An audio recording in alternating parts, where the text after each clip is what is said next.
Hola a todos, ¿cómo les va? Bueno, voy a intentar hacer otro podcast, ojalá me salga, estoy aprendiendo y espero que ustedes me tengan paciencia y sobre todo comprensión porque estoy incursionando en esta nueva manera de hacer una especie de, editorial, comentario muy parecido a lo que es una radio. Presta atención con el podcast de hoy, en serio, tómate un rato, tómate un minuto, teneme un poquito de paciencia, porque más allá de que esté yo en el medio, me parece que te va a resultar muy interesante el contenido, porque es un contenido, creo yo, para reflexionar, para sacarte un segundo de la agenda y para ver cómo muchas veces el pasado, ¿no? Como decía Lelutier, no te suelta, ¿no? Cuando Lelutier en uno de sus sketches decía suéltame pasado, y parece que en la Argentina el pasado se empecina con mantenernos agarrados. Escuchá esta historia. Corría el mes de septiembre del 2014, la primavera estaba muy cerca de llegar y en aquel entonces los diarios, en las tapas, decían, digamos, que Cristina Fernández de Kirchner había, justamente el día de la primavera, había almorzado en el Vaticano con Francisco, que le había pedido ayuda por la crisis de la deuda, algo que probablemente te parezca muy cercano en el tiempo, y que Francisco no estaba preocupado por la gobernabilidad. Se hablaba también de la reforma del Código Penal, ¿te acordás de eso? Bueno, esa reforma del Código Penal yo no sé qué pasó, pero quedó en el olvido. Sergio Massa era una esperanza. Sergio Massa todavía disfrutaba, ¿no?, del triunfo de las elecciones legislativas del año anterior, que muchos dicen le truncó la posibilidad de una reelección a Cristina Fernández de Kirchner. Por caso, el diario Perfil decía que el 67,7% de la gente se oponía a la reelección de Cristina Fernández de Kirchner. Por aquel entonces Mauricio Macri trataba de convertirse en un candidato con chances que representara al arco opositor. Todavía no había formalizado su alianza con el radicalismo. Faltaba más de un año para que se convirtiera en presidente de la nación. Algunos dicen que uno de los peores presidentes de la nación. En aquella época, Contrapunto salía al aire todas las mañanas por FM Identidad, una radio realmente espectacular, una de las mejores que dirigía José Luis Orsi. Por aquel entonces, Alberto Fernández no soñaba ni siquiera con ser presidente. Colaboraba con Sergio Massa y estaba muy distanciado de Cristina Fernández de Kirchner y del kirchnerismo. Un día Alberto Fernández vino al estudio de Identidad. Un día Alberto Fernández y yo hablamos al aire en Contrapunto durante más de una hora. Y eso pasó hace 6 años, o hace poco menos de 6 años. Lo que vas a escuchar en este podcast, creo yo, son los tramos centrales, los tramos más interesantes de la charla con quien es hoy el presidente de la Nación. A ver, no es mi intención marcar las contradicciones de Alberto Fernández, aquel Alberto Fernández en la oposición con este Alberto Fernández presidente, aunque por supuesto que las contradicciones emergen, ¿no? Lo que me parece muy fuerte son algunas de esas contradicciones, como lo hace, y la profundidad de aquellos comentarios en relación con algunas desmentidas de él mismo que hace ahora en relación a aquellos años. Es un reportaje que nos sentamos los dos a charlar, que fue en tono reflexivo, por eso me parece tal vez más interesante que otros. Vas a escuchar ahora a Alberto Fernández hablando de cómo veía el gobierno en aquel entonces, en septiembre del 2014. Veo un gobierno que ha perdido capacidad de comprender lo que pasa y un gobierno que, como no entiende lo que pasa, tampoco encuentra la respuesta. El no entiende lo que pasa, no sé si es una decisión volitiva, es decir, si ha tomado la decisión de hacerse el distraído o que le cuesta entenderlo, pero el resultado es más o menos el mismo. O sea, lo que tenemos es un gobierno que le cuesta leer lo que está pasando en la realidad y le cuesta actuar en consecuencia. Y los resultados son muy nocivos. una porción de la inflación es lo que se llama la inflación autoconstruida. Es decir, la gente que ve un proceso inflacionario y aumenta los precios para preservarse. Sí, aparte por el costo de reposición. Exactamente. Ahora, eso no es la regla, eso no es el problema central. El problema central es que tenemos un problema inflacionario no atendido y no resuelto, producto del gasto desmedido que hemos tenido y de la emisión monetaria que hemos tenido. Entonces, hasta acá, lo único que se ha hecho es tanto hablan del monetarismo, el liberalismo y todas las cosas que uno escucha decir. Lo único que hemos tenido hasta acá es una receta hiperortodoxa de secar la plaza para que desaparezcan los pesos de la calle y la gente no los gaste. Subieron las tasas. Subieron las tasas, aclaremos, al subir las tasas eliminaron el crédito en la Argentina. El Banco Central se llevó 35.000 millones de pesos, secó de la plaza. Pasó una aspiradora y se llevó 35.000 millones de pesos que la gente ya no tiene para consumir. Es una receta hiperortodoxa. Ahora, no hablan hasta acá nada del tema del gasto. Absolutamente nada. Entonces, cuando uno dice, pero no tendríamos que revisar el gasto, claro, vos lo que querés es eliminar la asignación por hijo. Antes, creo que vos pudiste escuchar una parte de la nota, yo hablaba con Edgardo de Petri. Y justamente el planteo que él me hacía en parte de la charla era, bueno, hablan de eliminar el gasto, ¿qué vamos a sacar? La asignación universal, claro. El 6% del PBI en educación. Pregunta que te hago, ¿qué parte del gasto se podría eliminar? Pueden eliminar 5 puntos del PBI en subsidios a la electricidad, al transporte, que todavía mantienen. Te dirá el dato que te doy, ¿no? Y que no paga gente de Barrio Norte. O sea, subsidios que benefician al Barrio Norte, a Palermo, a sectores de la clase media porteña que tranquilamente podrían pagarlos, que además se asombran que no se lo cobren. Pues no es un subsidio que pidieron, simplemente no le cobraron. Exactamente. Que inicialmente tenía mucha razón de ser, porque estamos hablando del año 2003, 2004, 2005, cuando recién se salía de la crisis, pero que ahora no tiene sentido. Desde hace muchos años no tiene sentido. La asignación universal por hijo debe estar costando, te digo a números gruesos, hoy en día 4.000 millones de pesos anuales. Se gastan 1.800 en el fútbol. Claro. Por favor, si quieren revisar, revisamos, si tienen un montón para cortar. No quiero hablar de la cantidad de contratos laborales que tiene el Estado Nacional inútiles y de los sueldos que pagan esos contratos. No quiero hablar, porque allí se financia la Cámpora, entre otros organismos. A ver, 10.000, vos podrías eliminar, tiro un número más o menos al azar, 10.000 millones sin tocar absolutamente nada que sea central y que tenga que ver con asistencialismo a los que menos tienen. Solamente con eliminar los subsidios al transporte y a la electricidad tenés más de eso. Con eso solo. Por eso te digo, a mí me parece que no es tan difícil de hacer. Lo que pasa es que hace falta la decisión. Y la idea de que tomar medidas de esta naturaleza suponen enfriar la economía, por ahí no se enteraron, pero la economía la metieron en un freezer. Hoy en día una tarjeta de crédito está con una tasa de arriba del 50%. Sí. El descubierto está con una tasa de arriba del 95%. El crédito, si un empresario va a sacar un crédito, tiene una tasa de más de 50 puntos. ¿Quién puede tomar un crédito en estas condiciones? Nadie, absolutamente. ¿Qué es lo que va a pasar? Van a restringir el consumo. Como quieren restringir el consumo, como no pueden resolver el problema de la oferta, porque no hay inversiones, deciden afectar la demanda. Entonces saquémosle la plata a la gente para que no la gaste. Eso es el mecanismo más ortodoxo de que hay, sí, absolutamente. Alberto... perdón, sí, con esto termino, porque empecé hablando de esto y no lo comenté al final. Todas estas medidas que dicen, por ejemplo, vamos a regular la ganancia de los empresarios. Sí. En un país que no tiene inversión. No tiene inversión porque si vienen los agarra el cepo.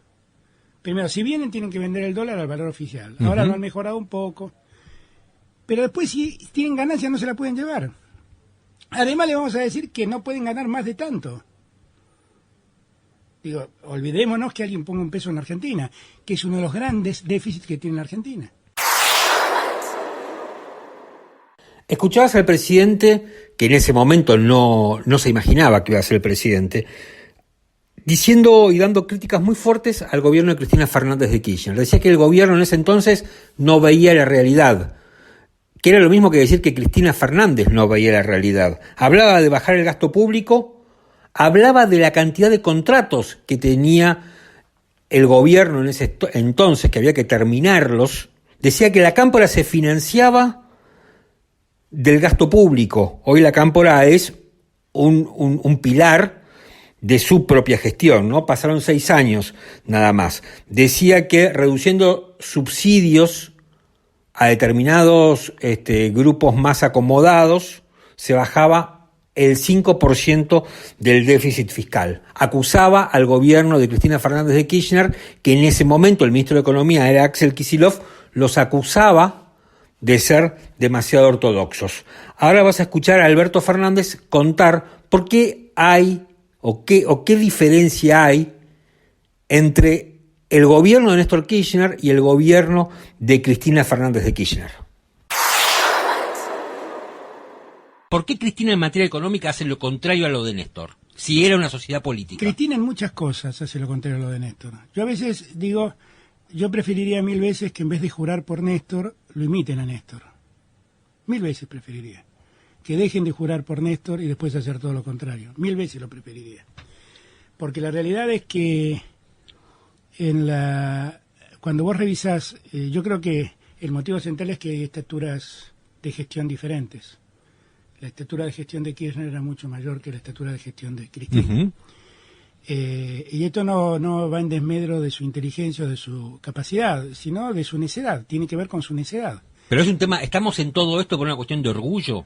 Yo creo que en gran medida sí, y por una suerte de sensación que tiene Cristina de que hay una suerte de persecución para hacerle salir mal las cosas, ¿no? O sea, pareciera que ella piensa que hay un complot universal en su contra, Uh-huh. del que participa la oposición, el New York Times, el Financial Times y el The Economist, ¿viste? Dice, qué maravilla, el tipo que pudo armar semejante cosa.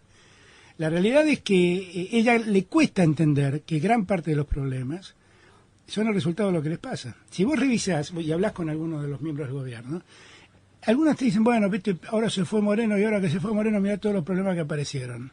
Es que Moreno nunca fue el problema, me parece. Pero además, con Moreno estaban los mismos problemas que en todo caso se silenciaban por las amenazas de Moreno. Claro. Pero que a vos te tengan prohibido decir que tenés una camisa gris, no quiere decir que no tengas una camisa gris. Uh-huh. ¿Se entiende? Sí, sí, claro. Y es lo que está pasando. Un día se fue Moreno y tuvieron que decir la verdad. El dólar está atrasado, seguimos una devaluación del 20%. Lo hacíamos además porque se nos están yendo las reservas que decíamos que no se nos iban. Tenemos un problema con la inflación que nunca reconocimos, digamos que hay un nuevo índice y reconozcamos la inflación. Simplemente fue sincerar lo que estaba pasando. Ahora, todos estos problemas ocurren, porque esto es lo más llamativo, por el gobierno. Yo a veces imagino un partido de fútbol, donde un equipo es el gobierno y otro equipo es la oposición. Yo tengo la sensación que en ese partido de fútbol, uno de los equipos, el gobierno, ha decidido patear contra su arco. Y entonces la oposición está en su campo mirando sin entender cómo intervenir en el fútbol, en el partido de fútbol ese. Porque el equipo contrario decide tirarle pelotas en contra del arquero y se hacen un montón de goles. ¿Hay prueba más evidente de que esto es así que el fútbol para todos? Lo que pasó con Tinelli. Lo que pasó con Tinelli es increíble. Mira, todos, yo soy futbolero, consumado, todos estábamos resignados a que el fútbol para todos era eso, que teníamos que escuchar eso, que teníamos que escuchar al locutor militante, bueno, ya está, Dios. Así era. De repente lo llaman a Tinelli. ¿Qué esperaban que haga Tinelli? Pues yo hasta donde sé, Tinelli es un productor televisivo Sí. que busca hacer negocio. Que fue una buena idea la de llamarlo a Tinelli. Claro, pero además, digo, si lo llamo es para que haga una producción rentable. Claro. O sea, yo no creo que Tinelli lo hayan llamado para que haga filantropía con el fútbol. Cuando Tinelli se pone a ver cómo lo hacemos, terminan retrocediendo y haciendo lo que se hizo. Yo cuando Capitanich dijo el primer día, voy a revisar el fútbol para todos, lo primero que pensé es que, bueno, va a vender la publicidad. Y vamos claro, a yo pensé lo mismo, exactamente. No, la discusión era Marcelo Araujo y el pobre Julio Ricardo. Tengo nada que ver. ¿Máximo, es verdaderamente Máximo un tipo tan importante o es un mito? Todos me preguntan. Lo mismo, ¿no? Sí, no, pero... yo me acuerdo que una vez hablando con Arnold, me dijo, Máximo es un mito. No, Máximo es un tipo que no está metido en todo esto que dicen que está metido. Mira, yo tengo ahí una visión de las cosas. Primero, yo lo conocí a Máximo, hace mucho no lo veo. Uh-huh. Lo conocí y yo tengo una buena opinión de Máximo. O sea, es un chico joven, centrado, interesado en la política como cualquier ciudadano, sí, pero no inmerso en la actividad política. Por lo menos eso fue lo que yo conocí. A mí me da la impresión que tal vez por la condición femenina de Cristina, siempre tuvieron que buscar quién era el que estaba detrás de Cristina. Cuando estaba Néstor era el doble comando. Y cuando Néstor se murió tuvieron que buscar a alguno y lo encontraron a Máximo. Y yo creo que Máximo debe influir sobre Cristina como un hijo puede influir sobre su madre. Solamente hasta ahí. Solamente hasta ahí. Y lo han de algún modo endemoniado, porque después salió la Cámpora.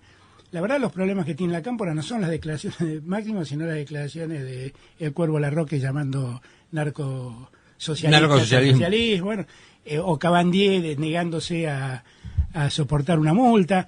Esos son los problemas que tiene la Cámpora, básicamente, no es Máximo. Entonces, yo nunca sé muy bien cuál es la influencia de Máximo real en todo esto.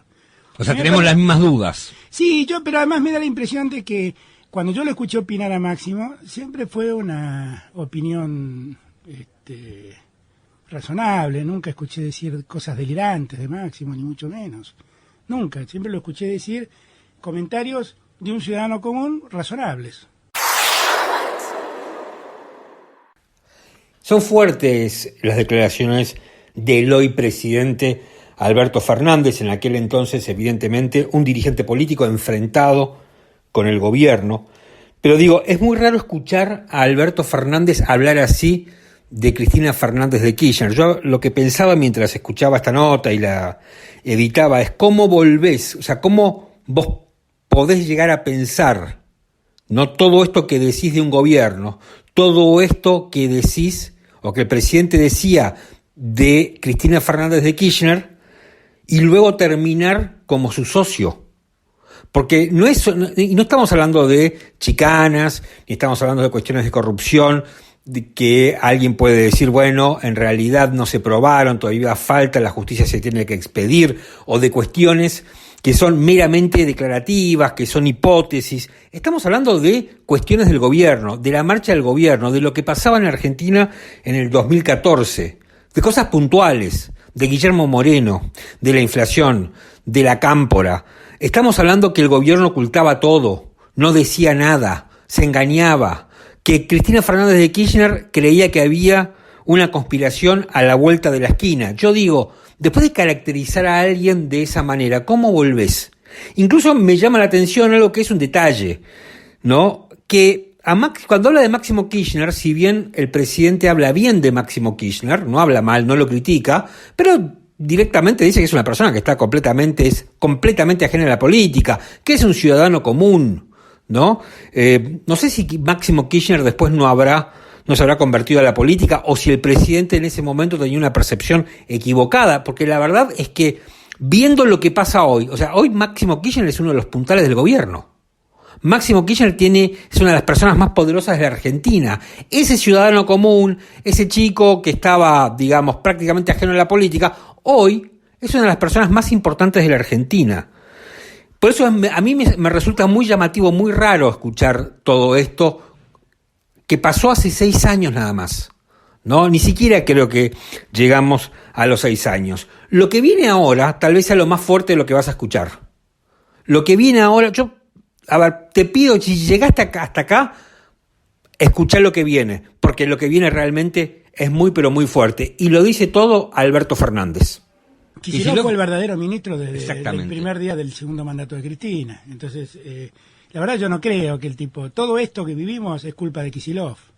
O sea, el Kicillof, el bravucón, que le decía que Repsol no le iba a pagar nada, le está pidiéndole por favor que arreglen con Repsol. Ese es un bravucón que hizo todo lo que hizo. Que avaló los sedines, que avaló a Moreno, que avaló todo. Ahora, ¿yo qué puedo esperar de este tipo? Y poco y nada. Este tipo cree que Keynes es un ministro del marxismo ruso. Claro. Keynes era un lord inglés que salió a la economía para salvar el capital y lo reinventa a su modo. Entonces, a mí me parece que Kicillof, obviamente yo tengo muchas dudas, pero si no está Kicillof, ¿quién es? Porque esto también hay que preguntárselo. Bueno, esto tiene que ver con lo que vos decís, está gobernando con lo que le queda. Por eso, Timerman, por ejemplo. Timerman es un tipo que casi nos hace entrar en guerra con los Estados Unidos. Claro. Y que hizo lo más oprobioso, nos hizo firmar un pacto con Irán que es una vergüenza. Sí. Y que cuando lo dijimos, nos dijeron que en verdad nosotros no queríamos que se descubra la verdad, que era el único mecanismo. Mira cómo terminó todo. Y ahora ellos nos defraudaron. ¿Y qué esperaba que te pase con estos tipos? ¿Qué esperabas que hagan los iraníes? ¿Qué te gusta de Massa? Massa para mí es una expectativa.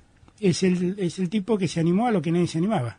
O sea, yo venía reclamando hace mucho tiempo que por favor nos paremos y le digamos a Cristina, hasta acá llegamos.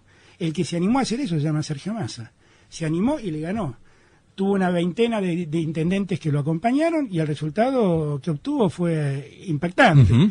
Y cuando vos vas al interior del país y te das cuenta cómo la gente reacciona con Massa, te das cuenta que es una enorme expectativa y una enorme esperanza en la gente. Tiene además algo que para mí es una virtud, que es un joven criado en la democracia, con lo cual para el tipo la convivencia no es un esfuerzo, es una cuestión aprendida.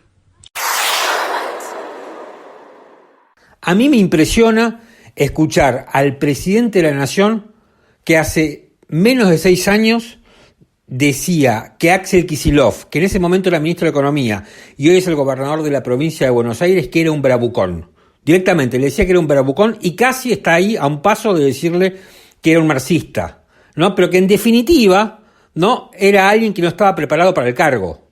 Lo culpaba absolutamente de todo, dijo textualmente: toda la culpa la tiene Axel Kicillof.